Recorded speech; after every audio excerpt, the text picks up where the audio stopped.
आपातकाल। ठीक है, इमरजेंसी वो सिचुएशन होती है जहां पर एबनॉर्मेलिटीज हो और वो एबनॉर्मेलिटीज आउट ऑफ कंट्रोल हो, असामान्यता हो और असामान्यता ऐसी जिस पर नियंत्रण करना संभव ना हो, ऐसी स्थिति को हम क्या कहते हैं? इमरजेंसी। तो इंडिया के कॉन्स्टिट्यूशन में 3 तरीके की इमरजेंसी का प्रावधान किया गया है। ठीक है,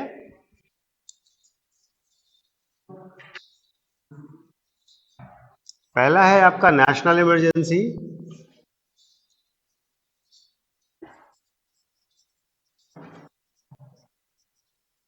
राष्ट्रीय आपातकाल,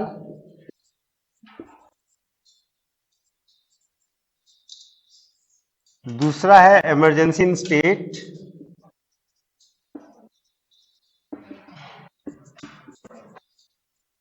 इसको हम प्रेसिडेंट्स रूल भी कहते हैं।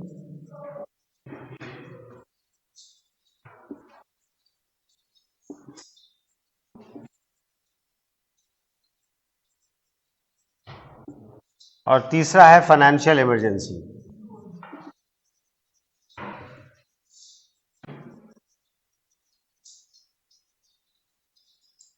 यानी वित्तीय आपातकाल।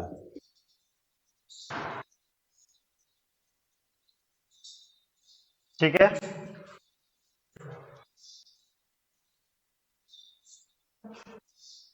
यहां पे लिखेगा आर्टिकल 352, यहां पे लिखेगा आर्टिकल 356 और यहां पर लिखेगा आर्टिकल 360।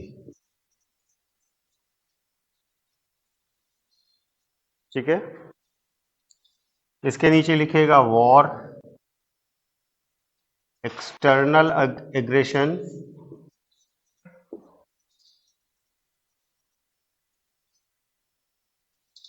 और आर्म्ड रिबेलियन।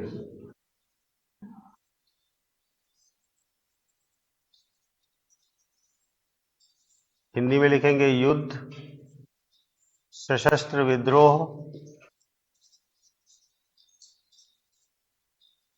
और बाह्य आक्रमण।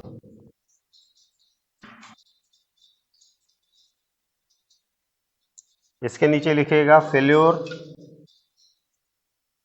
Of constitutional machinery.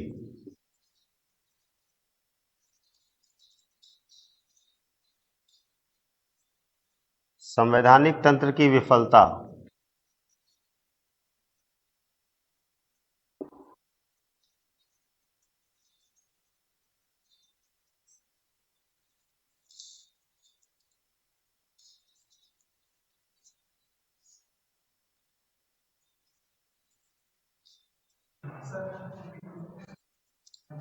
जी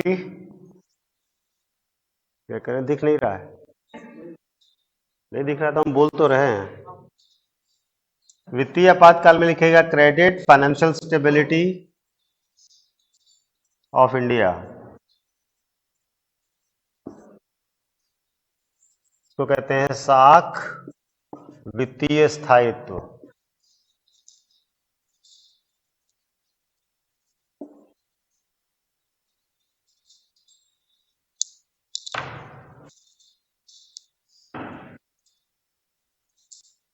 ठीक है,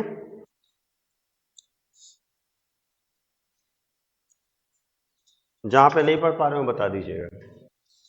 352 वॉर, एक्सटर्नल एग्रेशन और आर्म्ड रिबेलियन, हिंदी में युद्ध, सशस्त्र विद्रोह और बाह्य आक्रमण। राज्यों में आपातकाल 356 फेल्योर ऑफ कॉन्स्टिट्यूशनल मशीनरी, संवैधानिक तंत्र की विफलता। वित्तीय आपातकाल 360 credit financial stability of India, Bharat की साख या वित्तीय स्थायित्व, साख या वित्तीय स्थायित्व। ठीक है, इस टेबल में मैंने आपको बताया है कि 3 तरीके की इमरजेंसी होती है भारत में। इन तीनों के लिए ये आर्टिकल हैं और तीनों को लगाने के ये आधार हैं। These are the basis for imposition of emergency, जो कॉन्स्टिट्यूशन बता रहा है। ठीक है, यहां तक तो कोई कंफ्यूजन होना नहीं चाहिए। तो हेडिंग डाल लीजिएगा नेशनल इमरजेंसी, राष्ट्रीय आपातकाल।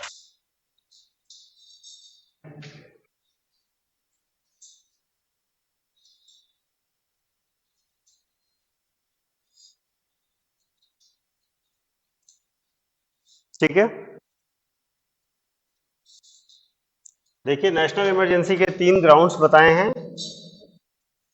पहली बात तो 352 इससे रिलेटेड है। 352 ये कह रहा है कि प्रेसिडेंट अगर सेटिस्फाइड हो कि देश में ग्रेव इमरजेंसी कंडीशंस पाई जा रही हैं जहां पर युद्ध, सशस्त्र विद्रोह या बाह्य आक्रमण हुआ है, तो वे राष्ट्र में राष्ट्रीय आपातकाल घोषित कर सकेंगे, यानी कि नेशनल इमरजेंसी का प्रोक्लेमेशन कर सकेंगे।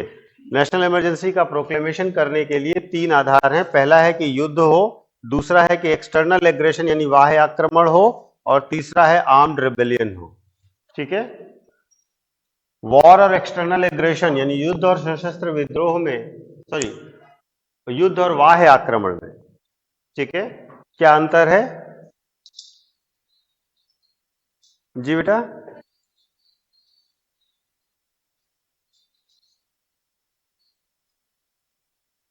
वॉर हो रहा हो, जब एक्सटर्नल एग्रेशन जब बाहर से आक्रमण हो रहा हो।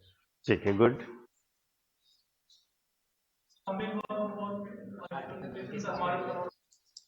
वॉर जो होती है वो म्यूचुअल होती है। सबसे पहली चीज ये है कि दोनों लोग लड़ाई में हैं तो वो वॉर है।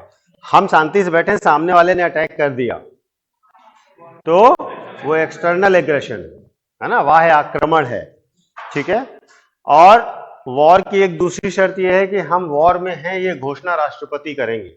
जब तक राष्ट्रपति ने घोषणा नहीं की है तब तक वो वॉर नहीं मानी जाएगी, वो एक्सटर्नल एग्रेशन ही रहेगा। ठीक है ना भाई, अगर किसी ने आपके ऊपर हमला किया और आप जवाब दे रहे हैं तो अभी तक हम इसको युद्ध तब तक नहीं मान रहे जब तक प्रेसिडेंट ने नहीं कहा कि हम युद्ध कर रहे हैं। और क्या, बिल्कुल।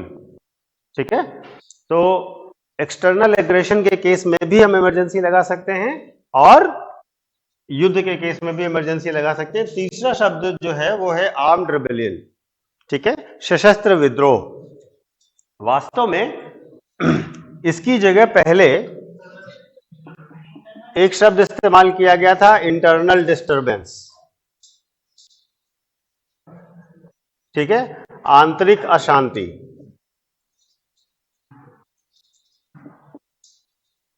ठीक है, और इसी बेस का प्रयोग करते हुए इंदिरा गांधी ने इमरजेंसी लगाई थी। ठीक है, आज इंदिरा गांधी का कुछ है, क्या है? आज पैदा हुई थी कि मरी थी? आज पैदा हुई थी। ठीक है, आज कुछ है भी, निकल गया ना मर्डर। तो उन्होंने इसी ग्राउंड का यूज करते हुए देश में राष्ट्रीय आपातकाल की घोषणा कर दी थी, नेशनल इमरजेंसी की घोषणा कर दी थी। और जब आप जो इमरजेंसी सुनते हैं ना न्यूज में बार बार की इमरजेंसी लगी थी तो सब लोग जेल गए थे और ये हुआ था वो हुआ था, इमरजेंसी तो सबने सुनी है ना, बहुत सारा बवाल हुआ था इस इमरजेंसी में। ठीक है, सबसे ज्यादा बवाल जिस चीज को लेकर हुआ था वो पॉपुलेशन कंट्रोल था, है ना। पकड़ पकड़ के सबकी नसबंदी कर दे रहे थे, है ना। और भारत जैसे देश में आप बाकी चाहे जो करिए, लोग बर्दाश्त कर लेंगे। हाँ, जनसंख्या के बारे में कोई बात मत करिए।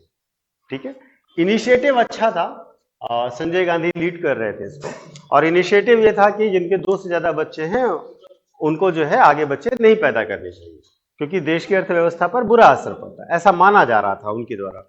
ठीक है, तो उस चक्कर में उन्होंने जो है जिनके 2 हैं जिनके 2 नहीं हुए, जो भी मिलता था कहते थे गेहूं देंगे, लड्डू देंगे, पकड़ के उनका जो है नसबंदी कर दिया करते थे। जनता बहुत नाराज हुई इस बात से। ठीक है ना, क्योंकि ये डिक्टेटरशिप जैसा लगा लोगों को। और आप जानते हैं बच्चों का लेकर लोगों की भावनाएं बहुत ही कोमल होती हैं इस देश में, है ना। भगवान की देन है बेचारे भगवान को जरूर बीच में जो है ले आते हैं हम लोग। तो इसीलिए आप ध्यान देंगे अगर, तो इंडिया में इस इमरजेंसी के बाद पॉपुलेशन जैसा शब्द भी, पॉपुलेशन कंट्रोल जैसा शब्द भी अगले 30 साल तक किसी नेता ने बोला ही नहीं। ठीक है ना, क्योंकि इतना सेंसिटिव मुद्दा था, सबको ये पता चल गया कि इमरजेंसी से लोग नाराज नहीं हैं। ठीक है ना, लोगों को कोई फर्क नहीं पड़ता इमरजेंसी लगी कि नहीं लगी, लेकिन लोग नाराज किस चीज से हैं? पॉपुलेशन कंट्रोल पॉलिसी से। ठीक है ना, तो उसके बाद वो अटल बिहारी वाजपेयी गवर्नमेंट थी जिसने पॉपुलेशन पॉलिसी पर पहली बार कमेंट किया आफ्टर इंदिरा गांधी। इतना समय लगा, और अटल बिहारी वाजपेयी के साथ कोई टेंशन थी नहीं, उनको लगा हम प्राइम मिनिस्टर बन ही गए, इसके बाद बनेंगे नहीं, वैसे भी एज इतनी ज्यादा है तो टेंशन लेना ही नहीं। तो उन्होंने कर दिया था। आज की गवर्नमेंट भी नहीं कर रही है, केवल माहौल बनाया जा रहा है, ठीक है ना। किसी भी सरकार के अधिकारी ने या प्रधानमंत्री ने इस पर एक शब्द भी नहीं बोला है, ना बोलेंगे, केवल माहौल बना रहे हैं, है ना। और माहौल भी ज्यादा हिंदू मुस्लिम के बेस पर बना रहे हैं, ठीक है ना। इसको नेशनल इंटरेस्ट के बेस पर नहीं बना रहे हैं। और इकोनॉमिक्स में अगर हम कहें तो बहुत ध्यान से इस बात को समझिएगा कि पॉपुलेशन हमारी लाइबिलिटी नहीं है, पॉपुलेशन हमारी असेट है, ठीक है ना। जैसे देश का युवा आपकी असेट है, जैसे घर का जो युवा हो रहा बच्चा है वो आपकी एसेट है। अब आप बच्चे को संभाल नहीं पा रहे हैं तो लाइबिलिटी ही तो बनेगा, है ना। वो कुछ भी कर रहा है, आप उसको संभाल नहीं पा रहे हैं। तो जो पॉपुलेशन है वो मीन्स ऑफ प्रोडक्शन भी तो है, उत्पादन का साधन भी तो है। आपके देश में जितने भी लोग आ रहे हैं, आप देखिए पूरी दुनिया में भारत का डंका बज रहा है, ऐसा लोग बोल रहे हैं। क्यों बज रहा है? आप बहुत अच्छे हैं, आपने बहुत बड़ा अचीवमेंट हासिल किया? नहीं, आप बहुत बड़ा मार्केट है, सिर्फ इसलिए कि वो कुछ भी बनाएंगे आपके यहां बिक जाएगा, ठीक है ना। ठंडी में भी कोल्ड ड्रिंक खरीद लेंगे, तो इंडियन ही तो है हम लोग, है ना। वो मार्केट ही ऐसा है। तो मार्केट इतना बड़ा है इसलिए हमारे ऊपर ना तो कोई प्रतिबंध लगा के चल सकता है और ना ही हमको आइसोलेट करके चल सकता है, ठीक है ना। तो पॉपुलेशन आपकी स्ट्रेंथ है, ध्यान रखिएगा। सिर्फ मिसमैनेजमेंट ऑफ पॉपुलेशन प्रॉब्लम है, जनसंख्या का सही से प्रबंधन ना करना समस्या है, जनसंख्या समस्या नहीं है, ठीक है। इस बात को हमेशा ध्यान रखिएगा, इकोनॉमिक्स के नजरिए से इसको जस्टिफाई भी करिएगा, ठीक है ना। सबसे ज्यादा यूथ है हमारे पास दुनिया का, चीन की पॉपुलेशन बूढ़ी हो रही है, जापान की पॉपुलेशन सबसे ज्यादा बूढ़ी हो गई है। तो प्रोडक्शन कौन करेगा अगर बूढ़ी पॉपुलेशन है? तो हम ही तो जा रहे हैं, चीन भी जा रहा है, जापान भी जा रहे हैं, हम ही पूरी दुनिया प्रोडक्शन करने जा रहे हैं, ठीक है ना। तो ये हमारी एसेट है, ये हमारी स्ट्रेंथ है, इसको नेगेटिवली मत लीजिए। इसका मतलब ये नहीं है हाँ कि ज्यादा ही पॉजिटिवली ले लीजिए, है ना। और कल से ही जो है लखनऊ में ही 2-3 नेपाल बना जाए, है ना। हाँ, इतनी तो यूपी की पॉपुलेशन पाकिस्तान से ज्यादा है ना। तो हम लोग तो दुनिया का हर 5वां-6ठा आदमी भारतीय ही है ना। टॉप करने में हम लोग बहुत तेजी से, इसी एक मामले में हम लोग बहुत तेजी से आगे बढ़ते हैं। तो ये कहा गया कि इस आधार को चेंज किया जाना चाहिए। तो इंदिरा गांधी के बाद जो सरकार बनी, यानी जनता गवर्नमेंट जिसको कहते हैं, मोरारजी देसाई की गवर्नमेंट, उसने 44th अमेंडमेंट लाया और कहा कि यह शब्द नहीं होना चाहिए, वो आर्म्ड रिबेलियन होना चाहिए, यानी सशस्त्र विद्रोह होना चाहिए। मतलब जनता आपके विरुद्ध, यानी सरकार के विरुद्ध जब हथियार उठा ले, विद्रोह करने लगे, तो ही आप नेशनल इमरजेंसी लगा सकते हैं, अदरवाइज आप नेशनल इमरजेंसी नहीं लगा सकते। तो बेस चेंज कर दिया गया, ठीक है। अब इसका प्रोसीजर क्या होता है समझ लीजिए, अभी लिखवा देंगे लेकिन पहले समझ लीजिए। प्रोसीजर यह होता है कि अगर प्रेसिडेंट से नेशनल इमरजेंसी लगवानी है तो कैबिनेट एक रिटन रिकमेंडेशन देगा प्रेसिडेंट को,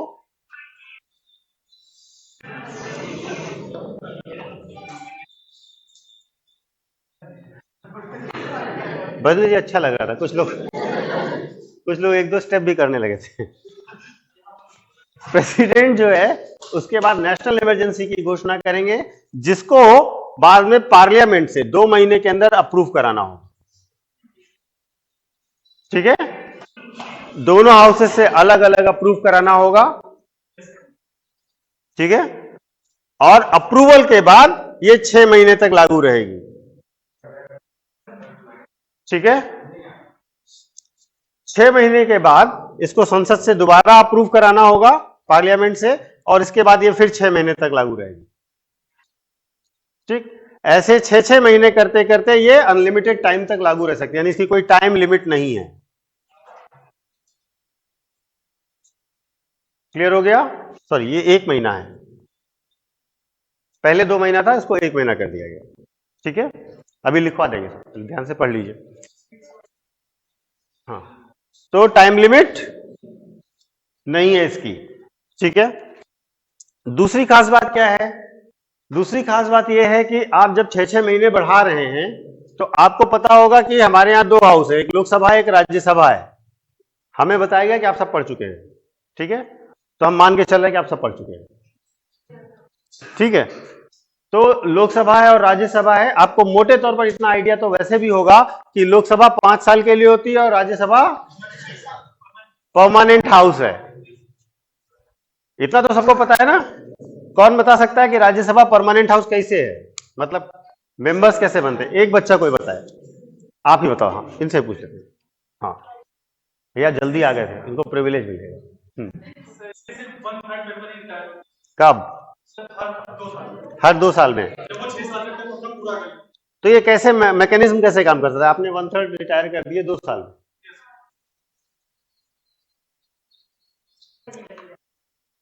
मान लीजिए। हाँ मैं क्वेश्चन ही समझा रहा हूं आपको। राज्यसभा का गठन कब हुआ?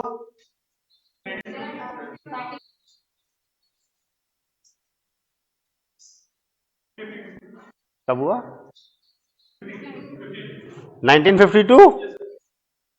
तो कैसे ये हाउस चला फिर? आपने अगर मान लीजिए कि कितने मेंबर होते हैं राज्यसभा में? 200, 250 मान लेते हैं, 250 मान लेते, ठीक है। तो कैसे अब आपने किया, इसके बाद क्या किया आपने? हाँ स्टार्ट से कैसे किया होगा? एक सीक्वेंस बनाया ना आपने, तो कैसे बना?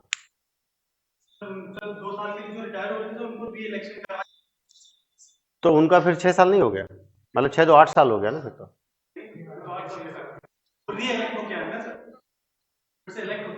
हाँ तो मतलब आपने पहले 2 साल वाला गिफ्ट दे दिया उनको, बोनस।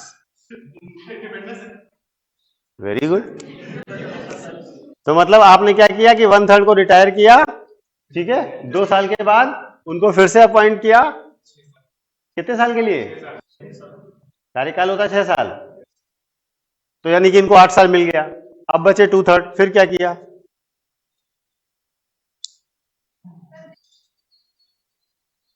अरे भाई जब सबको एक साथ बनाया गया तो कार्यकाल तो एक साथ पूरा होगा ना। जब गठन किया गया राज्यसभा, मेरा क्वेश्चन समझ में आ रहा है कि नहीं आ रहा है?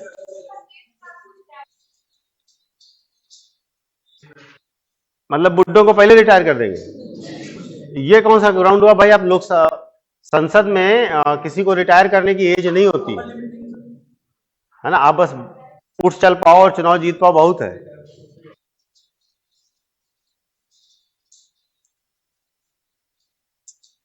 पढ़ा है आप लोग? बैठ जाओ यार, कहीं इतनी देर तक खड़े पैर दर्द करने लगे।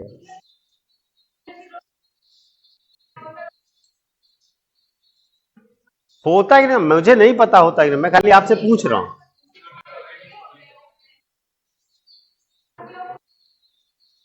जब पहली बार बना होगा तो आपने क्या किया होगा? मतलब 2/3 सीट खाली छोड़ दी थी?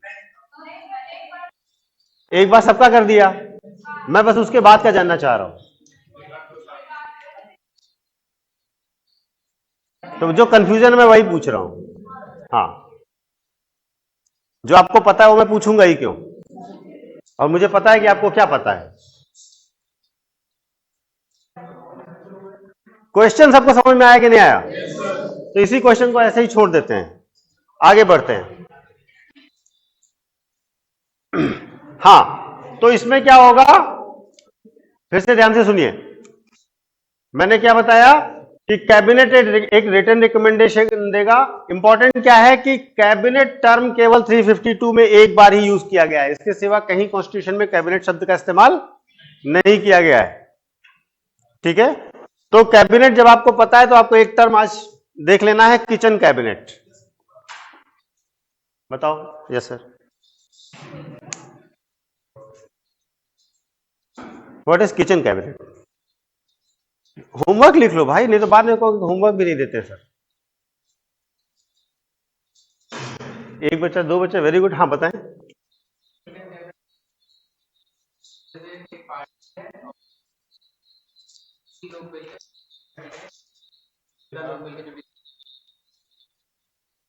ठीक है ना? तो मोदी जी की किचन कैबिनेट पता है? ठीक है, आप किचन कैबिनेट देख लीजिएगा, ये टर्म यूज किया गया है, कॉन्स्टिट्यूशनल टर्म नहीं है। ऐसा नहीं कह सकते।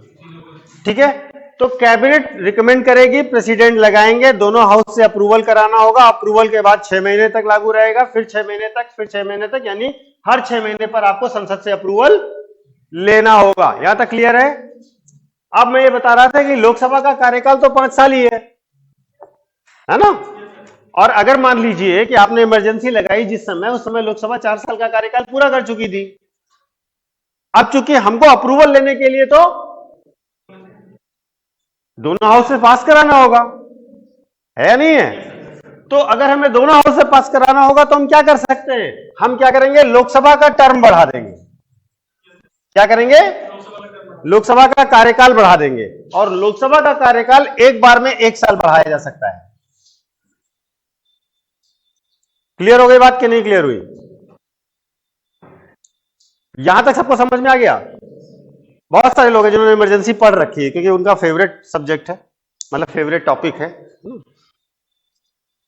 अब क्वेश्चन दूसरा है इसमें। क्वेश्चन ये है कि अगर मान लीजिए जिस समय इमरजेंसी की घोषणा की गई है उस समय लोकसभा भंग है, तो क्या करेंगे? भंग है मतलब लोकसभा है ही नहीं, राज्यसभा इसको अप्रूवल देगी, और जब पहली सीटिंग होगी उसके 1 महीने के अंदर। हाँ, अगर ये ध्यान रखिएगा, अगर मान लीजिए लोकसभा है ही नहीं जब इमरजेंसी, क्योंकि इमरजेंसी तो कभी भी हो सकती है ना, तो अगर लोकसभा भंग है और इमरजेंसी लगानी पड़ रही है तो हम क्या करेंगे? राज्यसभा से केवल अप्रूवल लेकर के उसको लगा देंगे। समझ में आ गई बात? यह है नेशनल इमरजेंसी से रिलेटेड चीजें। किसी बच्चे को कोई डाउट हो तो बताइए, नहीं तो लिखवा दें। नहीं, वो क्वेश्चन मैंने छोड़ दिया है। ठीक है,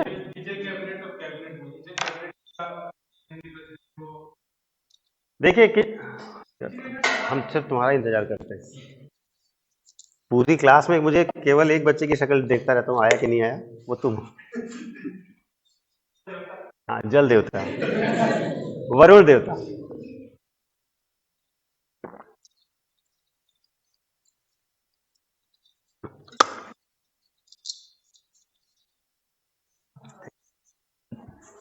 हाँ, आपने क्या पूछा था बेटा? किचन कैबिनेट नाम की कोई चीज नहीं होती है, ठीक है ना?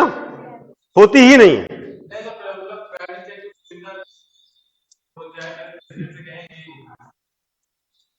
होती ही नहीं है जो हम कह रहे हैं। हाँ, किचन कैबिनेट नाम की कोई भी चीज होती ही नहीं है। ठीक, ये पॉलिटी या कॉन्स्टिट्यूशन से रिलेटेड चीज नहीं है, ये प्रैक्टिकली होता है लेकिन ऑफिशियली नहीं होता। ठीक है, अगर प्रेसिडेंट को कुछ भी कहना है तो वो कैबिनेट ही कहेगी। क्लियर हो गई बात? कोई भी और नहीं कह सकता, प्राइम मिनिस्टर खुद भी नहीं कह सकता। प्राइम मिनिस्टर भी जब कहेगा तो उनसे कहेगा ये कैबिनेट का डिसीजन है, ये मंत्रिमंडल का डिसीजन है। ठीक है, इतनी बात क्लियर हुई कि नहीं क्लियर हुई?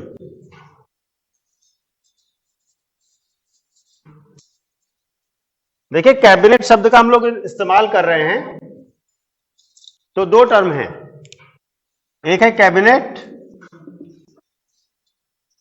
और दूसरा है काउंसिल ऑफ मिनिस्टर्स। कैबिनेट को कहते हैं मंत्रिमंडल और इसको कहते हैं मंत्रिपरिषद। सुना है? और मैंने क्या बोला कि प्रेसिडेंट को रिकमेंडेशन देगी कैबिनेट, ना कि काउंसिल ऑफ मिनिस्टर। इसका मतलब इन दोनों में अंतर है। ठीक, आप ही लोग बताएंगे, हम थोड़े ना बताएंगे। मंत्रिपरिषद और मंत्रिमंडल,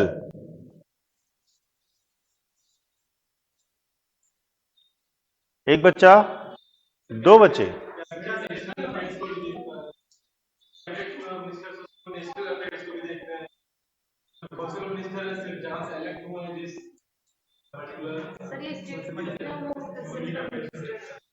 वेरी गुड।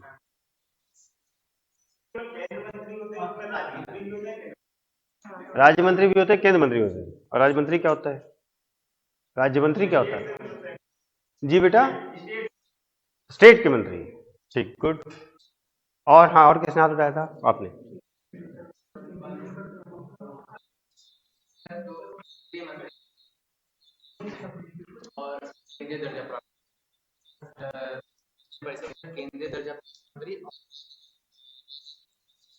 ये राज्य मंत्री क्या होता है? हाँ हाँ, उनके सबॉर्डिनेट होते हैं, जहां से इलेक्ट हुए वहीं का रहेंगे। अच्छा, ठीक है। काउंसिल ऑफ मिनिस्टर्स बड़ा ग्रुप है सर, उसमें का सब पार्ट हमारा कैबिनेट मिनिस्टर्स। और आगे? और सर जो काउंसिल ऑफ मिनिस्टर्स में सर 3 टाइप के जो सर डिवीजन है मिनिस्टर्स के, सर कैबिनेट मिनिस्टर और मिनिस्टर ऑफ स्टेट और minister of state independent charge. ये तीन इंक्लूड होकर काउंसिल ऑफ मिनिस्टर बनता है, लेकिन सिर्फ कैबिनेट मिनिस्टर्स होता है, वो कैबिनेट का हिस्सा। बाकी जो दो बताएं वो क्या होते हैं? मिनिस्टर्स है। हाँ, अरे काउंसिल ऑफ मिनिस्टर का हिस्सा है। हाँ, तो इंडिपेंडेंट चार्ज का क्या मतलब है? Council of minister of state का क्या मतलब है? वो पोर्टफोलियो वही होल्ड करते हैं, लेकिन सर काम उसी डिपार्टमेंट में करते हैं जो कैबिनेट मिनिस्टर्स उनको हेल्प करने के लिए आते हैं, मतलब उनके अंडर में, उनके अंडर में होते हैं। और कोई है प्रबुद्ध व्यक्ति? प्रबुद्ध को इंग्लिश में इंटेलेक्चुअल कहते हैं। नहीं, इंग्लिश मीडियम वाले कहें क्या बोल दिया मुझे? नहीं, ठीक है, सबने प्रयास अच्छा किया, एग्जैक्टली किसी का सही नहीं है, ठीक। और कुछ लोग का कुछ ज्यादा गलत है, तो आप लोग थोड़ा सा ध्यान से समझिएगा, ठीक है। काउंसिल ऑफ मिनिस्टर यानी कि मंत्री परिषद, ठीक। मंत्री परिषद में, और ये सेंटर और स्टेट लेवल पर सेम होता है, यानी कि सेम क्लासिफिकेशन होता है, ठीक। इसमें जो है 3 तरीके के मंत्री होते हैं, ठीक है। पहले होते हैं कैबिनेट मंत्री, दूसरे होते हैं minister of state independent charge,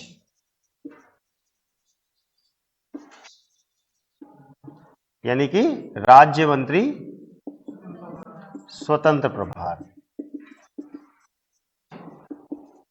ठीक है। और तीसरे होते हैं मिनिस्टर ऑफ स्टेट, यानी कि राज्य मंत्री,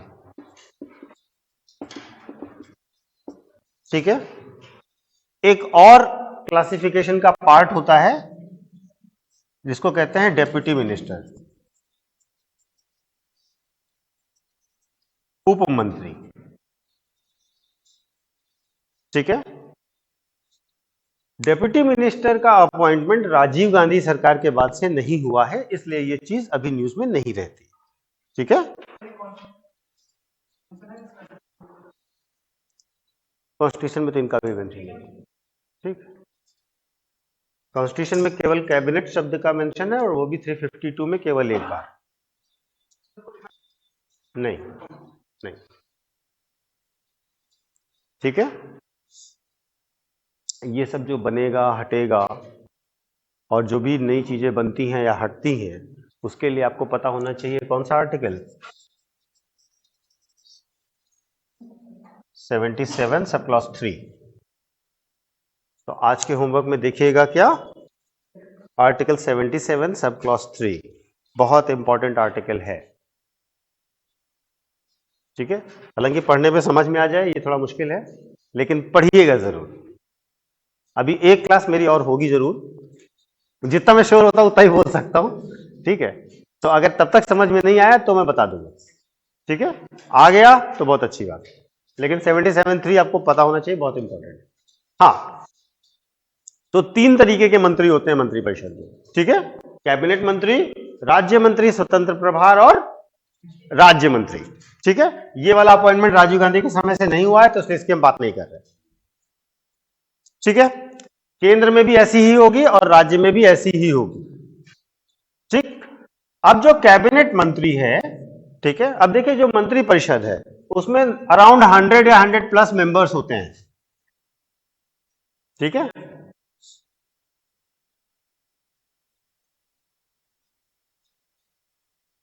केंद्र में मैक्सिमम कितने मंत्री हो सकते हैं?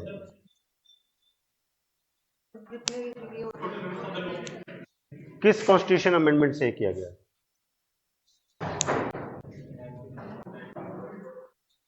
देखिए, केंद्र सरकार हो या राज्य सरकार हो, ठीक है, थोड़ा सा हम इमरजेंसी से आगे बढ़ गए हैं, लेकिन अभी हम वापस आ जाएंगे, घबराइएगा नहीं, क्योंकि ये चीज आपके दिमाग में होनी चाहिए, ठीक है। केंद्र सरकार या राज्य सरकार, अगर हम केंद्र सरकार की बात कर रहे हैं तो लोकसभा की टोटल स्ट्रेंथ का 15% होना चाहिए मंत्रिपरिषद की कुल संख्या, ठीक है। इसमें प्राइम मिनिस्टर और सारे मंत्री इंक्लूडेड है, ठीक है। इसी तरीके से अगर हम स्टेट की बात कर रहे हैं तो विधानसभा की कुल सदस्य संख्या का 15% से अधिक नहीं हो सकता मंत्री, ठीक है। चीफ मिनिस्टर प्लस बाकी मंत्री मिलाकर के, ये लिमिट है, कॉन्स्टिट्यूशनल लिमिट 15%, ठीक है। तो अगर हम कैलकुलेट करेंगे तो आपको लगेगा लगभग 100 के आसपास मंत्री होते हैं, टोटल मंत्री केंद्र में। 450 का 15% निकाल लीजिए,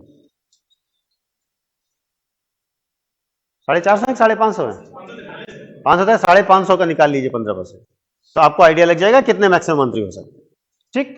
तो अराउंड 100 मंत्री होते हैं। अब देखिए, कोई भी सरकार को निर्णय लेना है तो वो कैसे लेती है, बिना मंत्रियों के डिसीजन के कोई निर्णय नहीं लिया जा सकता, ठीक है। भाई सरकार का मतलब क्या है, अगर हम इंडिया के कॉन्स्टिट्यूशनल सेटअप की बात करें तो हमारे यहां सामूहिक उत्तरदायित्व का सिद्धांत चलता है, ठीक है ना, कलेक्टिव रिस्पॉन्सिबिलिटी।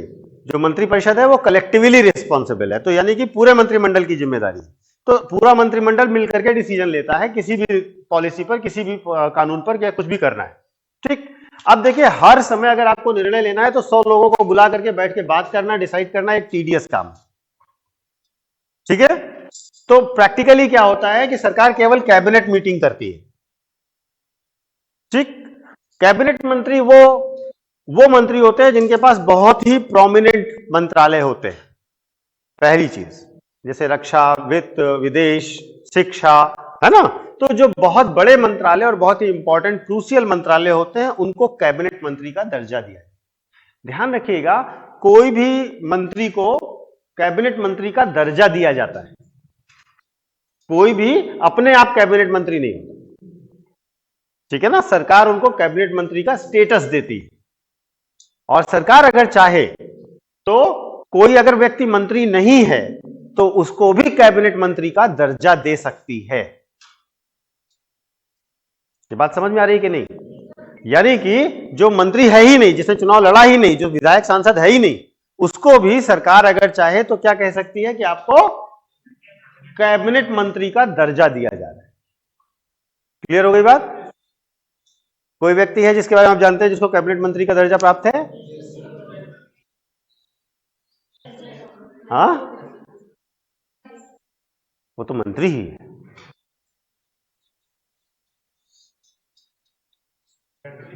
हाँ, आज ही का पूछा, पुराना पूछने से क्या फायदा है, पुराना वाला तो आप वैसे भी नहीं बताएंगे, आज वाला बता दे, यही बहुत है।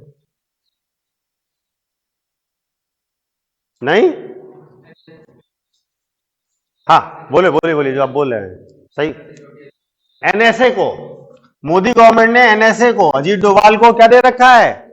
कैबिनेट मंत्री का दर्जा दे रखा है, ठीक है। तो इससे अब आपको मेरी बात समझ में आ गई ना कि जरूरी नहीं कि वो मंत्री हो तभी उसको कैबिनेट मंत्री का दर्जा मिले। इतनी बात क्लियर हुई? कैबिनेट मंत्री का दर्जा देने के बाद क्या होगा? पहली बात, उसकी रैंक ऊपर हो जाएगी इन बाकी मंत्रियों से, उसको फैसिलिटीज ज्यादा मिलेंगी, और सरकार जब भी कैबिनेट की बैठक करेगी तो उनके साथ ही विचार विमर्श करके डिसीजन लेगी। कैबिनेट के डिसीजन को मंत्रिपरिषद का डिसीजन माना जाता है। बात समझ गए? अब इसके बाद बाकी दो मंत्री आते हैं, एक है minister of state independent charge और दूसरा है मिनिस्टर ऑफ स्टेट यानी राज्य मंत्री, ठीक। कैबिनेट मंत्री और minister of state independent charge same होते हैं, ठीक है। ये भी अपने मंत्रालय के मुख्य सबसे इंपॉर्टेंट मंत्री होंगे, सब मतलब इनके अंडर में पूरा मंत्रालय होगा, और इनके अंडर में भी पूरा मंत्रालय होगा, जिसमें इंडिपेंडेंट चार्ज शब्द का इस्तेमाल किया गया। जैसे मान लीजिए स्टील मंत्रालय है, तो स्टील मंत्री को हम minister of state independent charge बोल दिए, या हमारे पास ऑप्शन है कि स्टील मंत्रालय को हम कैबिनेट में शामिल कर लें, हम दोनों में से कुछ भी कर सकते हैं, लेकिन पर्सन सेम है, पोजीशन सेम है। अंतर केवल क्या है कि इसको कैबिनेट मंत्री का दर्जा दिया गया कि नहीं दिया गया, बाकी रैंक वाइज में, मतलब काम के वाइज में दोनों बराबर है, अपने मंत्रालय के दोनों हेड है, और दोनों केंद्र सरकार के, राज्य से इसका कोई लेना देना नहीं। राज्य मंत्री बोलने का मतलब राज्य से कोई लेना देना नहीं। समझ गए बात कि नहीं? जो बच्चे इस बात से कंफ्यूज है कि राज्य मंत्री बोला गया तो उस राज्य से होगा या राज्य से संबंध होगा, राज्य का कोई मतलब नहीं। यहां पर राज्य मंत्री शब्द का इस्तेमाल करने के बाद अगर हम इंडिपेंडेंट चार्ज लिख देते हैं, इसका मतलब अपने मंत्रालय का वो मुखिया है, ये भी अपने मंत्रालय का मुखिया है। अंतर क्या है, इसको कैबिनेट रैंक दे दी गई, यानी कैबिनेट की मीटिंग में ये आएगा। ठीक है, ये केवल मीटिंग में तभी आएंगे जब बुलाए जाएंगे अलग से। ठीक है, ये कैबिनेट की मीटिंग में नहीं जाएंगे, बस यही इतना अंतर है। समझ में आ गई बात कि नहीं आ गई? ये जो होता है मिनिस्टर ऑफ स्टेट जो होता है, राज्य मंत्री होता है, वो या तो इनके अंडर में होता है या तो इनके अंडर में होता है। एक मंत्रालय में कई राज्य मंत्री होते हैं, यानी कि इनके सहायता के लिए अलग अलग डिपार्टमेंट्स का ग्रुप होता है, उस ग्रुप के वो मंत्री बना दिए जाते हैं, उनको हम राज्य मंत्री कहते हैं। बात समझ में आ गई कि नहीं आई? समझ में आ गई? तो आज का दूसरा होमवर्क नोट करिएगा। रक्षा मंत्रालय, वित्त मंत्रालय, डिफेंस, फाइनेंस,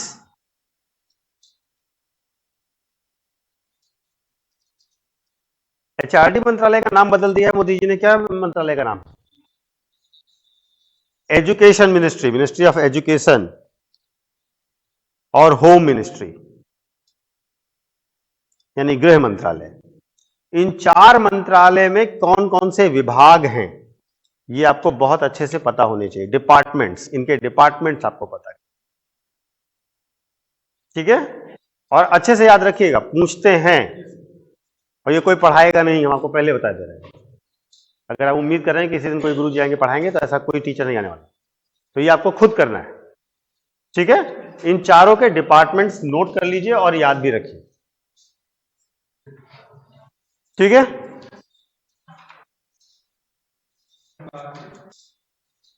एनवायरमेंट का पूछने की ज्यादा पॉसिबिलिटी है नहीं, लेकिन नोट कर लें तो अच्छा ही है। कुछ भी पूछ सकते हैं, पूछने को तो कुछ भी पूछ सकते हैं।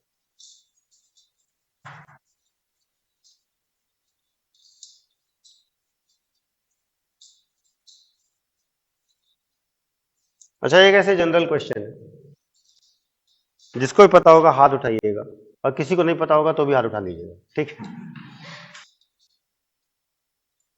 भारत में बजट कौन सा डिपार्टमेंट बनाता है? मिनिस्ट्री नहीं पूछ रहा हूं, एक बच्चे ने हाथ उठाया। हाथ उठा रहे हो कि बोल रहे हो? तेलुगु में कह रहे हैं मुझे। बजट बनाने का काम किस डिपार्टमेंट का है? यार डिपार्टमेंट पूछ रहे हैं हम, बार बार डिपार्टमेंट बोल रहे हैं। सिर्फ एक बच्चा। हर साल बजट देखते रहते हैं आप लोग, निर्मला सीतारमण की बात भी सुनते हैं, है ना? बहुत ही अच्छी वित्त मंत्री है भारत की। ठीक है, सच में मेरे ख्याल से पहली फाइनेंस मिनिस्टर, सेकंड, इसके पहले कौन था? नहीं, वो being prime minister finance minister थी ना। एक पर्सन जो इंडिपेंडेंटली फाइनेंस मिनिस्टर बना, एक लेडी। हाँ हाँ, बताएं बेटा। सांख्यिकी विभाग वित्त मंत्रालय का विभाग ही नहीं है मेरे ख्याल से।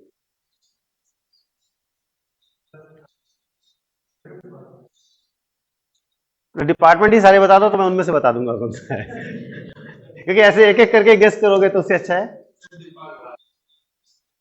नहीं, रहने दीजिए, इतना भी गेस करने की जरूरत नहीं है। होमवर्क नोट कर लीजिए। इतना तो पता होना चाहिए ना, बजट कौन डिपार्टमेंट बना रहा है। और ये यूपीएससी लेवल का क्वेश्चन नहीं है, ये लोअर पीसीएस लेवल का क्वेश्चन है।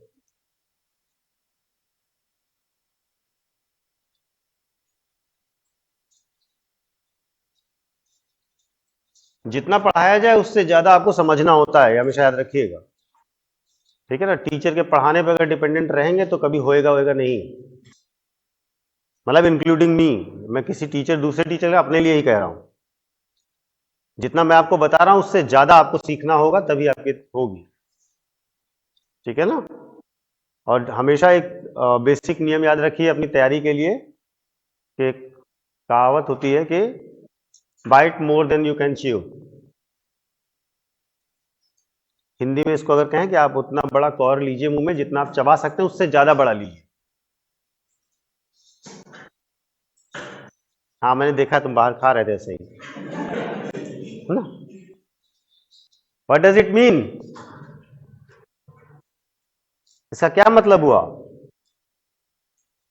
हाँ, तो फिलोसफर भी बहुत सारे बैठे हुए हैं, तब भी नहीं बोल रहे।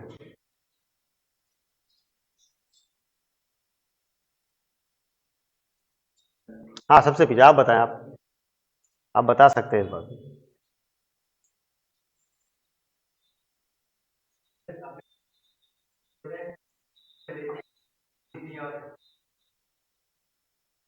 ठीक, बैठ जाइए, बैठ जाइए, ठीक है, good. Bite more than you can chew का मतलब यह है कि आप अगर अपनी क्षमता से ज्यादा टारगेट लेंगे तभी आपकी क्षमताएं बढ़ेंगी। Take target bigger than your capacity. अगर आपकी कैपेसिटी 2 घंटा बैठ के पढ़ने की है तो 2.5 घंटे का टारगेट लीजिए। अगर आपकी कैपेसिटी 6 घंटा बैठ के पढ़ने की है तो 8 घंटे का टारगेट लीजिए। जितना ज्यादा आपकी क्षमता है उससे बड़ा टारगेट लीजिए अगर आपको एक्सेप्शनली सक्सेसफुल होना है। ठीक है ना? अगर नॉर्मल जीवन जीना है तो आप जितना क्षमता है उतना ही काम कीजिए। हम भारतीय लोग एक बहुत सिंपल सिद्धांत पे रहते हैं कि उतना ही पैर फैलाइए जितनी लंबी चद्दर हो। बचपन से यही सिखाया जाता है ना? यही सिखाया जाता है ना? और यही है हमारे मिडिल क्लास लोअर लेवल में रहने का रीजन। ठीक है ना? अगर आप अपना पैर चद्दर के बाहर निकालेंगे ही नहीं तो कभी आप नई चद्दर खरीदेंगे भी नहीं। Isn't it? तो अगर आपको नई चद्दर खरीदनी है जो बड़ी हो तो आपको अपनी चद्दर के बाहर पैर निकालना ही पड़ेगा। और हमारी सिद्धांत हमेशा बेसिस किस बेस पर है? संतोष पर। जो है उस पर संतोष करो। जो रिस्क नहीं लेगा वो कभी आगे नहीं बढ़ेगा, इसलिए अपनी क्षमता से ज्यादा पढ़िए। ठीक है ना? जितना आपको लगता है कि मैं 8 घंटे पढ़ सकता हूं तो आपको 10 घंटे पढ़ना चाहिए। अगर आपको लगता है हम 10 घंटे पढ़ सकते हैं तो आपको 12 घंटे पढ़ना चाहिए। अगर आपको लगता है 15 मिनट पढ़ते हैं तो 16 मिनट पढ़िए, है ना? नहीं, मतलब क्षमता टू क्षमता वेरी करता है ना, लेकिन इंक्रीज डेली करना है, बस ये जान लीजिए। इंक्रीज डेली करना है। हम आधा पन्ना लिखते थे, आज हम 1 पन्ना लिखेंगे, इतना तो कर सकते हैं ना, लेकिन इंक्रीज डेली करिए। अगर आप डेली बेटर नहीं होंगे तो किसी दिन बेस्ट नहीं हो सकते। ठीक?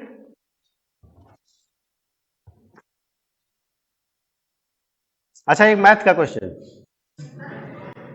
अगर आप डेली 1% बेटर होते हैं तो 1 महीने में कितने % बेटर हो जाएंगे? जो बता देगा उसको मैं इनाम दूंगा।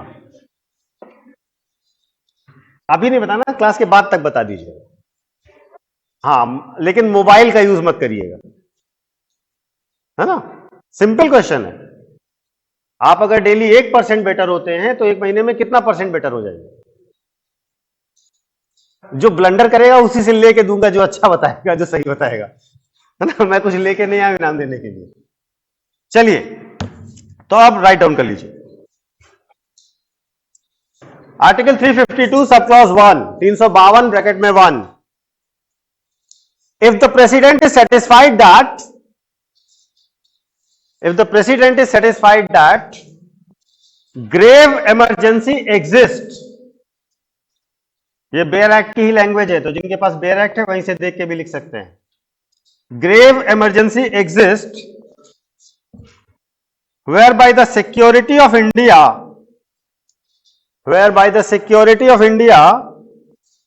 or of any part मतलब तब तक हिंदी वाले देख के भी लिखते रह सकते हैं, टाइम बचेगा। thereof part of the territory is threatened by war, external aggression or armed rebellion,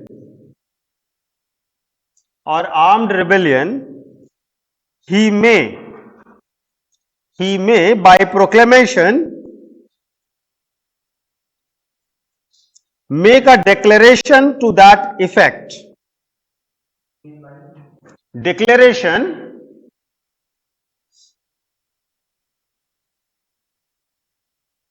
या proclamation, make a declaration to that effect.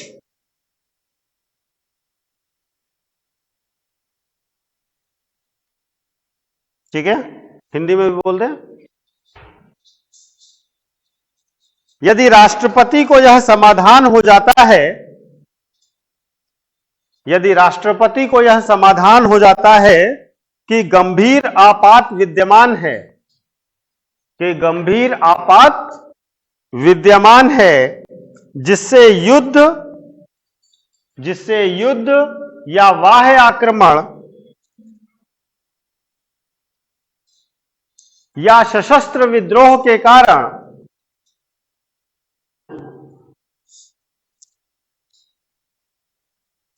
Bharat या उसके राज्य क्षेत्र के किसी भाग की सुरक्षा, भारत या उसके राज्य क्षेत्र के किसी भाग की सुरक्षा खतरे में है, संकट में है, तो वह उद्घोषणा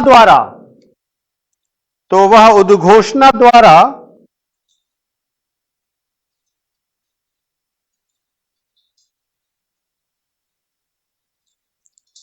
आपातकाल लगा सकेगा, उद्घोषणा द्वारा आपातकाल लगा सकेगा। इसमें अंडरलाइन करिएगा आर्म्ड रिबेलियन, अंडरलाइन करिएगा सशस्त्र विद्रोह, और सशस्त्र विद्रोह को नीचे लाइन खींच करके लिखिएगा inserted by 44th constitutional amendment act. सशस्त्र विद्रोह को अंडरलाइन करिएगा और कैसे भी एरो बना के लिख लीजिएगा 44वें संविधान संशोधन अधिनियम 1978 द्वारा स्थापित। 44वें संविधान संशोधन अधिनियम, मतलब एरो बना लीजिए, स्टार बना लीजिए, कुछ भी बना के आपको आइडिया लगे कि इसके बारे में 1978 द्वारा स्थापित। फिर अंडरलाइन करिएगा, इंग्लिश वाला कोई है? इंडिया और any part of the territory, फिर अंडरलाइन करिएगा इंडिया और any part of the territory. इसीलिए आमिर जो आपने भी लिखा है हिंदी में, भारत या उसके राज्य क्षेत्र के किसी भाग, ठीक है, इसको अंडरलाइन करके इसके आगे एरो बना के लिखिएगा 42nd कॉन्स्टिट्यूशनल अमेंडमेंट एक्ट 1976, 42वां संविधान संशोधन अधिनियम 1976।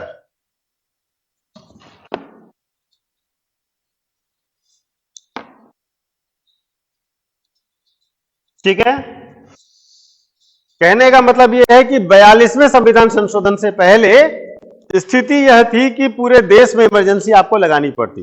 42वें संविधान संशोधन के द्वारा यह कहा गया कि भारत या उसके राज्य क्षेत्र में कहीं भी इमरजेंसी लगाई जा सकती है, नेशनल इमरजेंसी लगाई जा सकती है। मतलब नेशनल इमरजेंसी का मतलब यह कतई नहीं है कि पूरे देश में लगेगी। सरकार को यानी कि राष्ट्रपति को अगर लगता है कि किसी एक क्षेत्र में केवल समस्या है तो केवल उस क्षेत्र के लिए नेशनल इमरजेंसी वो लगा सकता है। क्लियर हो गई बात? और इंटरनल सिक्योरिटी वाला टर्म मैंने समझा दिया।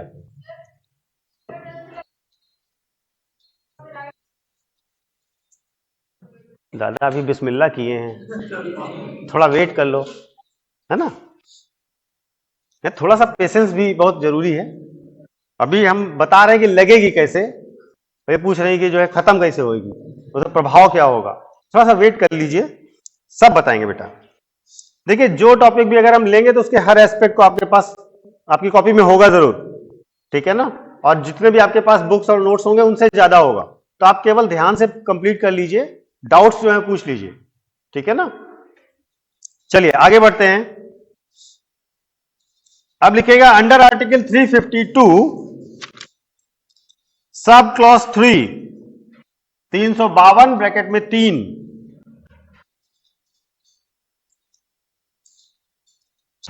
The president should proclaim national emergency.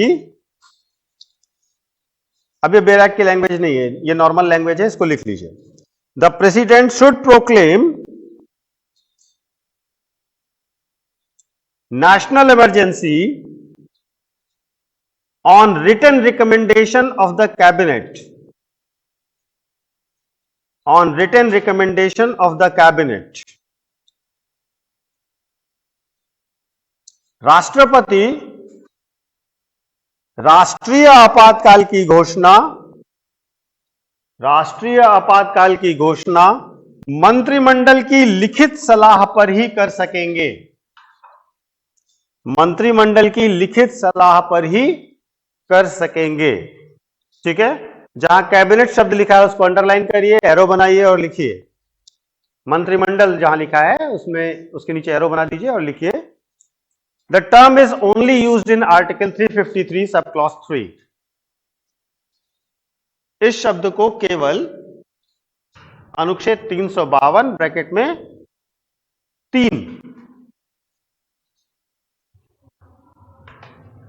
में ही प्रयोग किया गया है।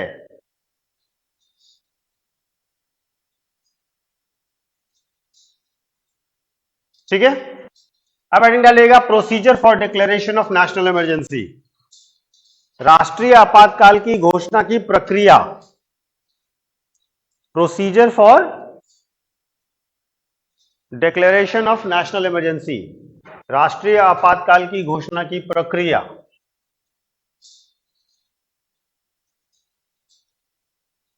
Every proclamation shall be approved by Parliament, shall be approved by Parliament within 1 month, within 1 month of such proclamation। राष्ट्रीय आपातकाल की प्रत्येक घोषणा, राष्ट्रीय आपातकाल की प्रत्येक घोषणा उद्घोषणा के 1 माह के भीतर, छोटे भाई की कॉपी ले आई हो क्या? उद्घोषणा के 1 माह के भीतर संसद के दोनों सदनों से, संसद के दोनों सदनों से पारित हो जानी चाहिए। कौन सी किताब है? कुछ भी मत पढ़ा करो यार, कुछ चीजें होती हैं जो मिल जाती हैं और कुछ चीजें हैं जो गलत हो जाती हैं, वही गलत वाला वहां पे गलत कर देते हैं तो बहुत बिस्मिल्लाह खराब हो जाता है। ठीक है ना बेटा?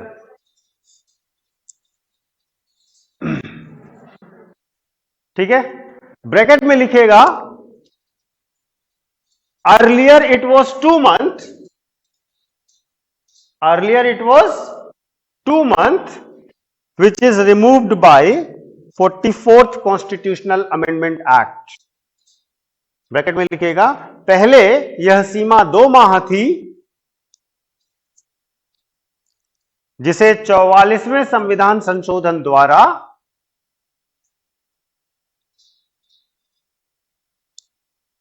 हटा दिया गया।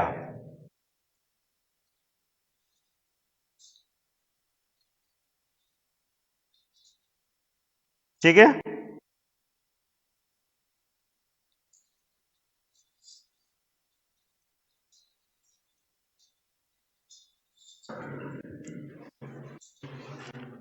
इसके बाद लिखिएगा once approved, once approved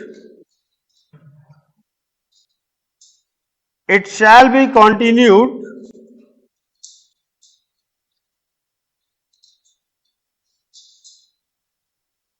it shall be continued for 6 months।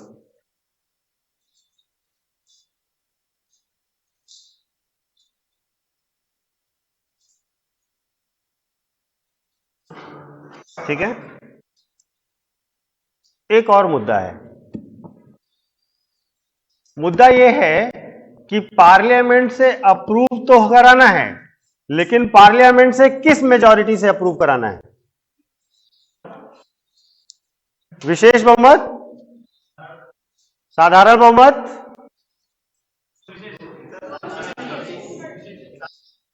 साधारण बहुमत से, स्पेशल मेजॉरिटी से। अच्छा, 2 ही तरीके की होती है, आधे लोग साधारण, आधे लोग विशेष। मैंने आपसे कहा था कि आपको देखना है कि विशेष बहुमत कितने तरीके का होता है, तो जो लोग बता रहे हैं कि विशेष बहुमत वो बताएं कि कौन सा विशेष बहुमत। मैंने आपको बताया ना कई तरीके का विशेष बहुमत। और जो लोग कह रहे हैं साधारण बहुमत, उनको तो पता है कि साधारण बहुमत का मतलब क्या होता है। केस मेजॉरिटी से अप्रूव, देखिए अप्रूवल लेना तो आपको मेजॉरिटी तो पता होनी चाहिए ना। इमरजेंसी आपने कई बार पढ़ी है।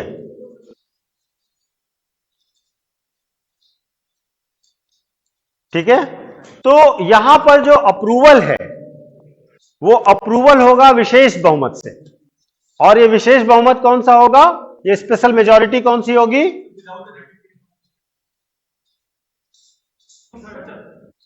ये होगी प्रेजेंट एंड वोटिंग का 2/3, जो टोटल मेजॉरिटी का 50% से कम नहीं होना चाहिए, जो मैंने आपको पहले बता रखा है।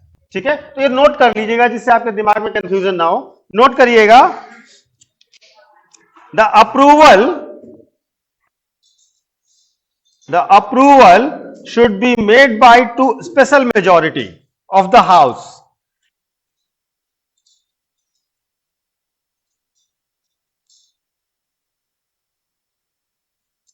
यह सहमति या स्वीकृति सदन के विशेष बहुमत से ली जाएगी। And also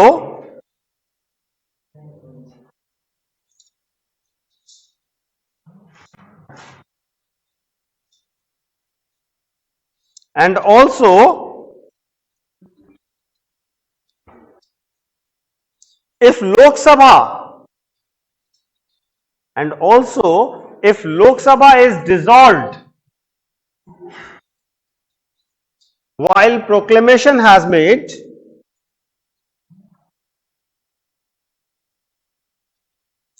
then the proclamation should be passed by Rajya Sabha only. Then the proclamation should be passed by Rajya Sabha only within 30 days.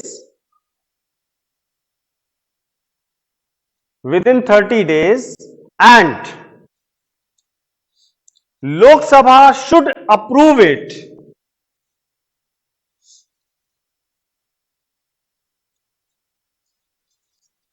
after reconstitution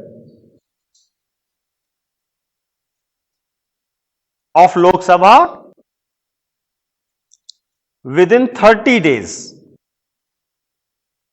ठीक है, फ्रेश पॉइंट लिखिएगा, मतलब नया पॉइंट है। यदि उद्घोषणा के समय लोकसभा भंग है तो इसे राज्यसभा से 30 दिन के भीतर पारित कराना होगा।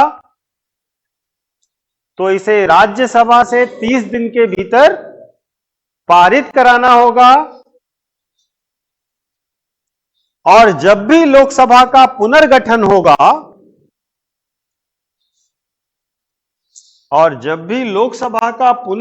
होगा तो पुनर्गठन के 30 दिन के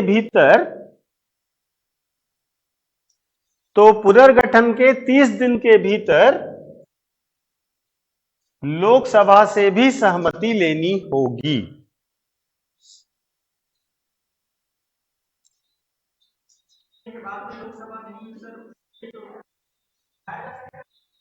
जी बेटा, हाँ तो बढ़ाना तो पड़ेगा, तो राज्यसभा बढ़ाती रहेगी। देखिए बेटा, इमरजेंसी का मतलब यह है कि बहुत बड़ी प्रॉब्लम चल रही है। ठीक है, और अगर मान लीजिए कि आपके ऊपर चीन ने अटैक कर रखा है, ठीक है, तो अब आप लड़ाई करेंगे कि चुनाव करवाएंगे? लड़ाई करेंगे, ये अपनी जान बचाएंगे, सीधी बात ये कहें तो उस समय चुनाव तो संभव नहीं है ना। तो आप 6 महीने, 12 महीने, अगले 6 महीने, जितना भी समय लगेगा आप पहले सुरक्षित करेंगे ना। जब स्थितियां सामान्य होने लगेंगी तभी तो चुनाव करवा सकते हैं, है ना। तो ये एक कॉमन सेंस है कि नहीं, अगर ऐसा नहीं हुआ इसीलिए ये प्रोविजन दे दिया गया कि लोकसभा नहीं है तब भी आप लगा सकते हैं। ठीक है, समझ में आ गई बात। अब आपने पूछा तो मुझे एक चीज और ध्यान आई कि अगर मान लीजिए लोकसभा ही नहीं है तो कैबिनेट कहां है? वही तो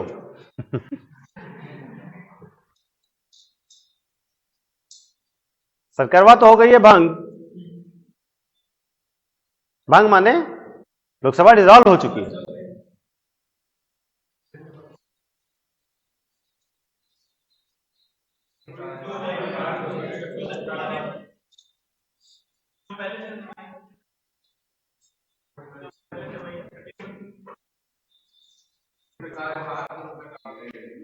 देखिए एक बात को ध्यान रखिए, भारत में दो ऐसे इंपॉर्टेंट पद हैं जो खाली नहीं होते हैं। ठीक है, खाली नहीं होते मतलब वो तब तक पद पर बने रहते हैं जब तक कोई नया नहीं आ जाता। कई पद हैं, सॉरी दो नहीं कई हैं। जैसे प्रेसिडेंट है ना, वो कब तक अपने कार्यकाल में होता है? जब तक नया राष्ट्रपति ना आ जाए। लोकसभा अध्यक्ष का कार्यकाल 5 वर्ष नहीं होता, जब तक नया स्पीकर ना आ जाए तब तक वो अपने पद पर बना रहता है। ठीक है, इसी तरीके से राष्ट्रपति के साथ एक बड़ी प्रॉब्लम है। जैसे मुझे आप लोग को पता है, प्रेसिडेंट आप पढ़ चुके हैं, ठीक है, तो वहां पर आपको एक चीज जाननी चाहिए थी जो आपने पढ़ा था, तो याद रखना है इस बात को कि प्रेसिडेंट जो है वो खुद कोई काम कर ही नहीं सकता। ठीक है ना, उसके काम करने के लिए मंत्रिमंडल का होना मैंडेटरी है। तो अगर मान लीजिए लोकसभा भंग भी हो गई तो भी मंत्रिमंडल रहेगा। ठीक है ना, वो प्रधानमंत्री की सलाह से काम नहीं करते, वो मंत्रिमंडल की सलाह से काम करते हैं। कॉन्स्टिट्यूशन क्या कहता है? Should work on aid and advice of the council of ministers headed by prime minister. मंत्रिमंडल की अध्यक्षता करने वाले प्रधानमंत्री के साथ सलाह करेगा, यानी कि मंत्रिमंडल होना चाहिए। तो लगा सकते हैं इमरजेंसी, ये ध्यान रखिए। समझ में आ गई बात? चलिए, after every 6 months, it should be ratified by both houses separately. It should be ratified by both houses separately. प्रत्येक 6 माह के बाद इसे दोनों सदनों से अलग अलग सहमति लेनी होगी।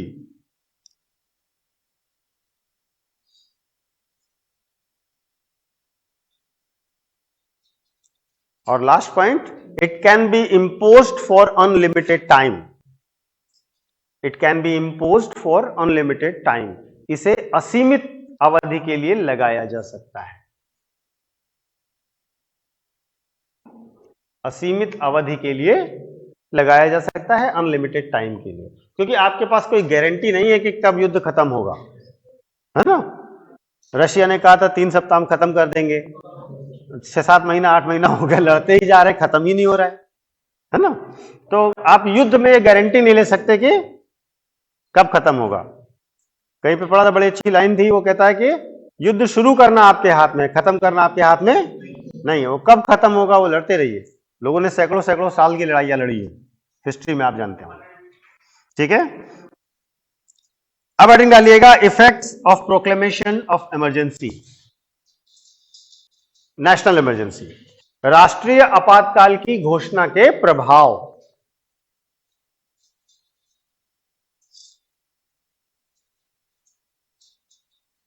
राष्ट्रीय आपातकाल की घोषणा के प्रभाव। Number 1, on executive front, country becomes unitary system. कार्यपालिका के संदर्भ में देश में एकात्मक व्यवस्था लागू हो जाती है।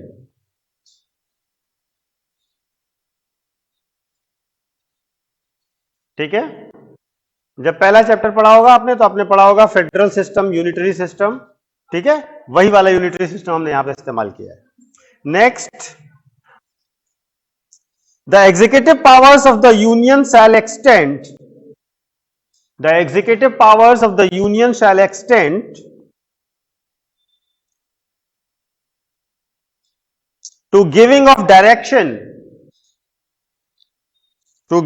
Direction, to any state on executive matters. संघ की कार्यपालिका शक्तियां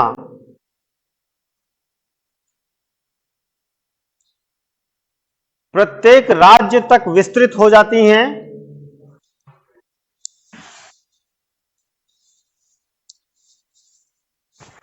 और वह राज्यों को इस संबंध में कोई भी निर्देश दे सकता है, और वह राज्यों को इस संदर्भ में कोई भी निर्देश दे सकता है। Next point, on legislative front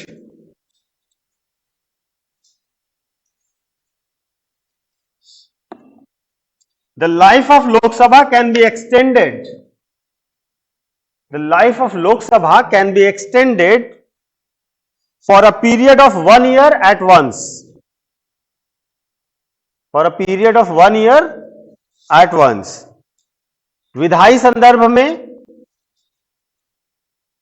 Lok Sabha का कार्यकाल एक बार में 1 वर्ष के लिए बढ़ाया जा सकता है। The tenure of 5th Lok Sabha The tenure of 5th Lok Sabha was extended 2 times during national emergency. During national emergency, राष्ट्रीय आपातकाल के दौरान 5वीं लोकसभा का कार्यकाल 2 बार बढ़ाया गया था। ठीक है, ये फैक्ट है जो आपको याद रखना। हाँ,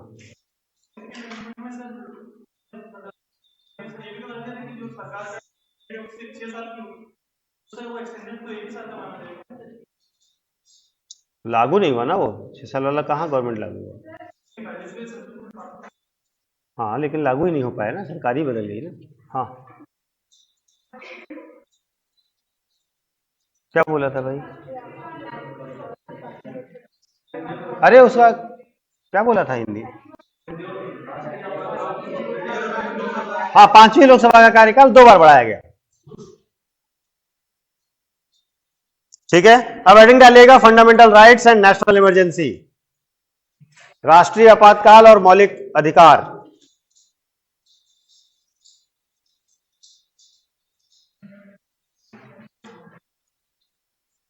ठीक है, ब्रैकेट में लिखिएगा आर्टिकल 358 एंड 359,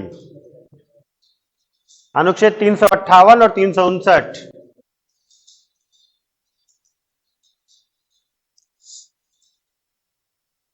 ये इंपॉर्टेंट है, इसको, इस हेडिंग को इंपॉर्टेंट मार्क कर लीजिए। इसमें जो भी कुछ लिख रहे हैं वो आपको याद होना चाहिए, क्योंकि बहुत कंफ्यूजन होता है लोगों को इसमें। देखिएगा, article 358 comes automatically into effect. Article 358 comes automatically into effect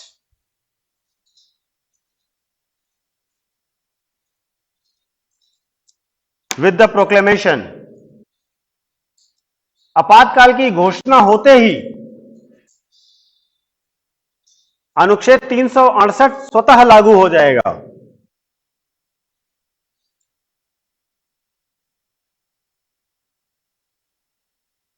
And Article 19 is suspended. 358 358 यही तो बोला है, हिंदी में थोड़ा ऊपर नीचे हो जाता है ना। Article 19 is suspended when the proclamation is on the grounds of external aggression or war, तथा यदि राष्ट्रीय आपातकाल युद्ध अथवा बाह्य आक्रमण के आधार पर लगा है, युद्ध अथवा बाह्य आक्रमण के आधार पर लगा है, तो अनुच्छेद 19 निलंबित हो जाएगा, मतलब 19 नहीं मिलेगा। ठीक है, अब लिखिए article 359।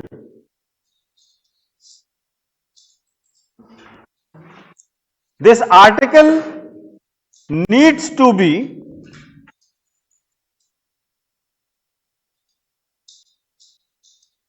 to be separately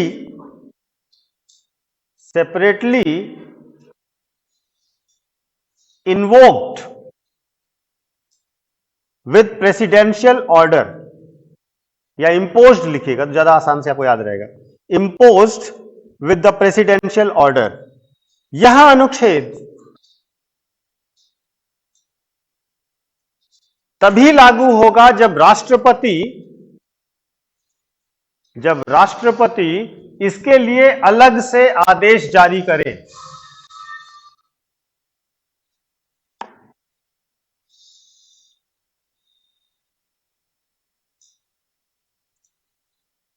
it can, या थ्रू इट लिखिएगा, through it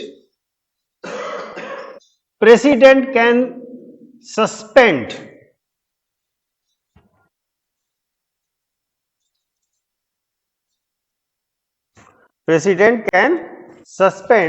any fundamental right except Article 20 and 21। इसके अंतर्गत राष्ट्रपति किसी भी मौलिक अधिकार को निलंबित कर सकते हैं,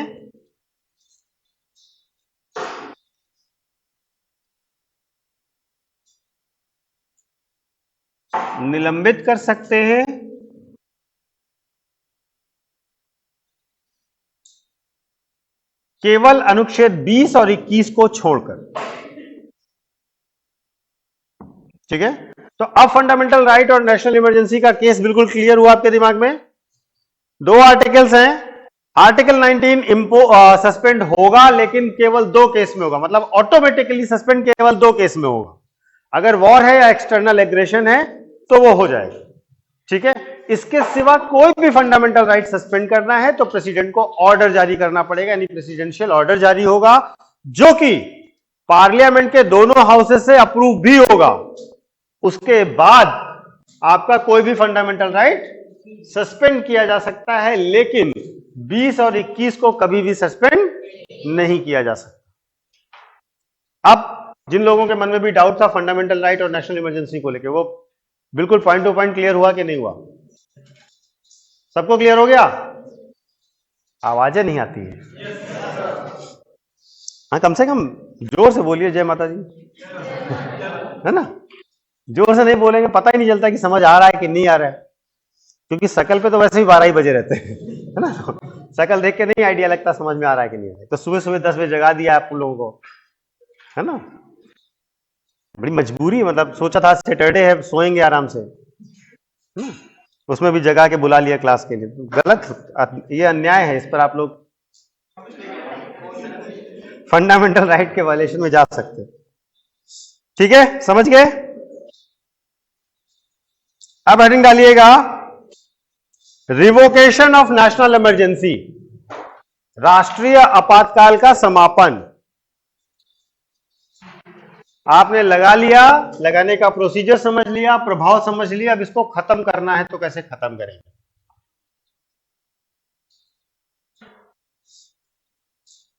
ठीक है, पहले सुन लीजिए, लिख बात भी लीजिएगा। अगर राष्ट्रीय आपातकाल खत्म करना है, ठीक है, तो लोकसभा के 1/10 मेंबर, ठीक है, एक प्रपोजल भेजेंगे, कहां? या तो प्रेसिडेंट के पास या लोकसभा स्पीकर के पास। ठीक, ऐसा कोई भी प्रपोजल भेजने के 14 दिन के भीतर लोकसभा का सेशन बुलाया जाएगा। ठीक है, और लोकसभा के सेशन से इमरजेंसी को खत्म किया जाएगा। तो पहली चीज जो आपको ध्यान रखनी है कि प्रपोजल लोकसभा में ही आएगा, जबकि अप्रूवल दोनों से हुआ था। ठीक है, 1/10 मेंबर रहेंगे, और 1/10 मेंबर जो हैं वो प्रपोजल 2 लोगों को में से किसी को भी दे सकते हैं, जरूरी नहीं कि प्रेसिडेंट को ही दे, वो लोकसभा अध्यक्ष को भी दे सकते हैं। अगर प्रपोजल दे दिया गया है, चाहे वो प्रेसिडेंट को दिया गया या स्पीकर को, तो उसके 14 दिन के भीतर आपको लोकसभा का सत्र बुलाना होगा और वहां से इसको पास कराना होगा via simple majority.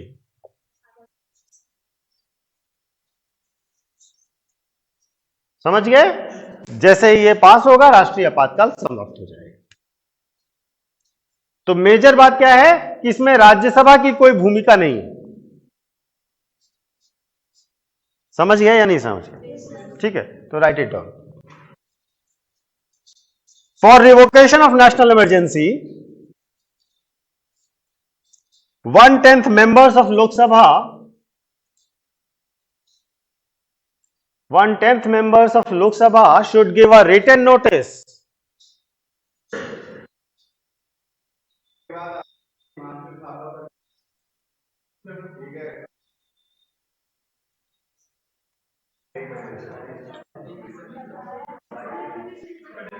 Happy weekend. मेरा तो हमेशा हैप्पी रहता है। For revocation of national emergency, 1/10 members of Lok Sabha should give a written notice either to Lok Sabha Speaker or President. Written notice either to Lok Sabha Speaker or President. समझाया भी है तो अपने मन से थोड़ा बहुत तो लिख ही लेंगे, है ना? हिंदी में लिखिए, राष्ट्रीय आपातकाल के समापन के लिए लोकसभा के 1/10 सदस्य, लोकसभा के 1/10 सदस्य एक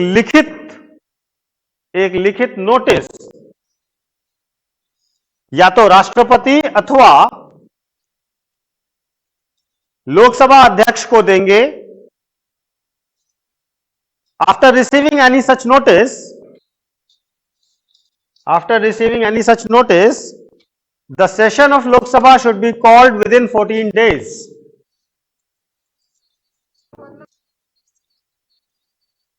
ना अभी फिर रुक जाओ, पहले अब लिखवा देना। After receiving any such notice, session of Lok Sabha should be called within 14 days. ऐसी कोई भी नोटिस प्राप्त होने के 14 दिन के भीतर लोकसभा का सत्र बुलाया जाएगा।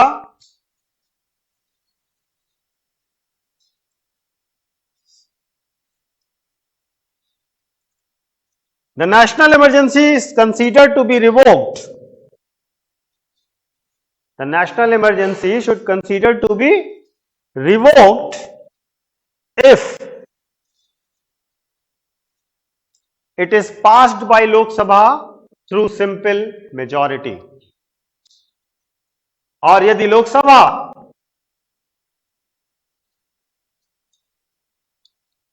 इस प्रस्ताव को साधारण बहुमत से पारित कर दे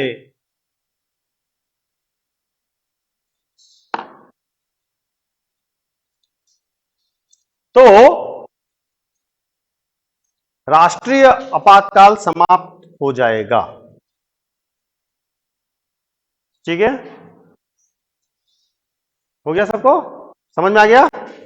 यहां पर सिंपल मेजॉरिटी का मतलब एक बच्चा पूछ रहा है, वो भी मैं आपको बता दे रहा हूं। सिंपल मेजॉरिटी का मतलब है प्रेजेंट एंड वोटिंग का 50% + 1। ठीक है, जितने लोग आए हैं और वोट डाल रहे हैं उसका आधे से ज्यादा होना चाहिए, ये है सिंपल मेजॉरिटी। ठीक है, और आए हैं और वोट डाल रहे हैं वो कितने होने चाहिए कम से कम? ये नहीं कि 2 लोग आए, एक लोगों ने कहा हाँ, एक लोगों का ना, खत्म हो गया। इसके लिए टर्म इस्तेमाल होता है पार्लियामेंट में, कोरम। क्या शब्द इस्तेमाल होता है? कोरम। किसी भी वैलिड मीटिंग के लिए 1/10 ऑफ मेंबर्स की प्रेजेंस होनी चाहिए, यह है कोरम। ठीक है, कोई भी मीटिंग हो रही है, चाहे प्रपोजल के लिए, चाहे वोटिंग के लिए, किसी के लिए, कम से कम 1/10 सदस्य सदन में उपस्थित होने चाहिए, तभी इसको हम मानेंगे कि मीटिंग हो रही है। ठीक है, तो जितने भी आए हैं और वोट डाल रहे हैं उसके आधे से ज्यादा होंगे तो मान लिया जाएगा कि ये पास हो गया। नेक्स्ट पॉइंट लिखिएगा, till now national emergency is imposed 3 times in India. अब तक भारत में 3 बार राष्ट्रीय आपातकाल लगा है। अब तक भारत में 3 बार राष्ट्रीय आपातकाल लगा है। Number 1 1962 Indo China war,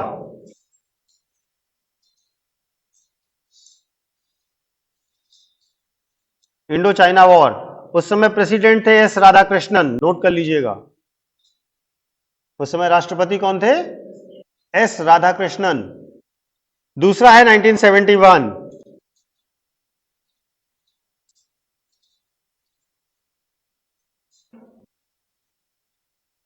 external aggression bye Pakistan. आधार लिखिएगा, पाकिस्तान द्वारा बाह्य आक्रमण।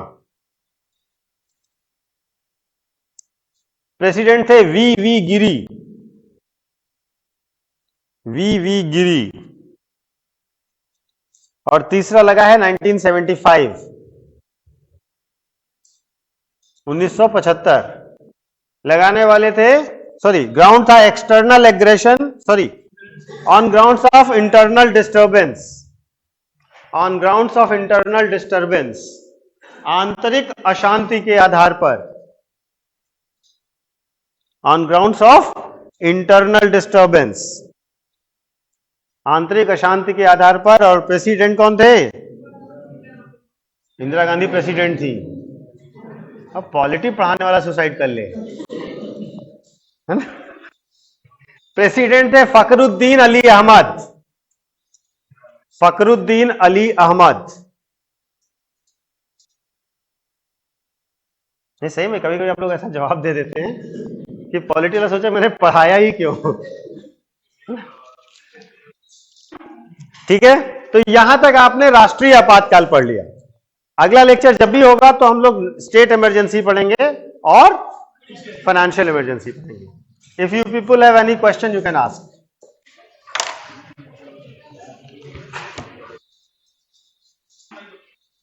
किसी को भी कोई प्रश्न पूछना है तो पूछ सकता है। हाँ हाँ बोलिए।